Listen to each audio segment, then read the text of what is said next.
This is where it all started, in this building behind me.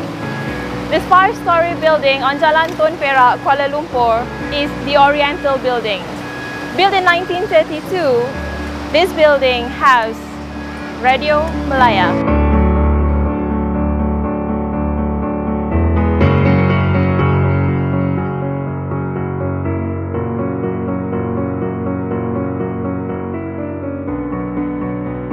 Radio in Malaya began in 1921 when Johor government's electrical engineer A. Albert brought in the first radio sets into this country. Radio back then was the only form of electronic entertainment and news too. He started the Johor Wireless Association, which started broadcasting through 300-meter waves. Not too long after that, R.E. Earl from Singapore Port Authority began shortwave frequency broadcasts twice a week on Sundays and Wednesdays, while the Malayan Wireless Association broadcasted 3 times a week from Bukit Betaling in Kuala Lumpur. Radio back then was the only electronic form of entertainment and news too. The radio bug caught on really quick in the region as people listened to radio dramas.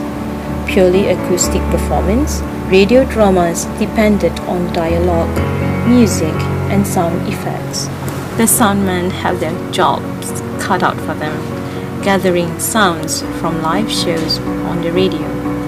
On March 11, 1937, Sir Shenton Thomas opened the Studio of Broadcasting Corporation of Malaya, but it was soon taken over by the Straits Settlement and became part of the British Information Ministry.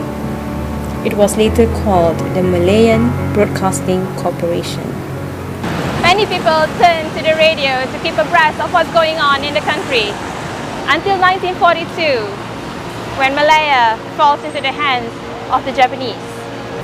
The Japanese soldiers took over and used all radio channels in Penang, Malacca, Kuala Lumpur, Seremban, and Singapore to transmit Japanese propaganda.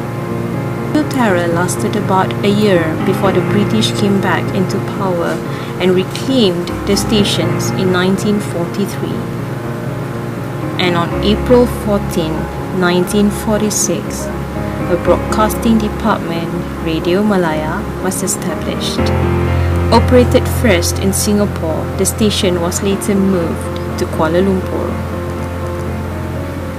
Radio gained more and more listeners over the years, and the radio business boomed, especially with equipment upgrades, better transmissions with the chance of interchange broadcasts. Under the Communication and Multimedia Act 1998, any broadcasting transmissions must have license. It was the same back then. For that, the broadcasting department went hunting for unlicensed transmissions. How did they do it?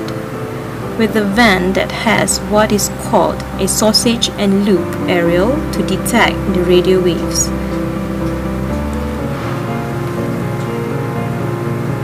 On August 31st, 1957, Radio Malaya carried live the most memorable moment in the country. The Merdeka Proclamation by Tunku Abdul Rahman resonated from radio sets throughout the nation. On the morning of 16 September 1963, the day Malaysia was formed, radio announcers began using Inilah Radio Malaysia to greet their listeners.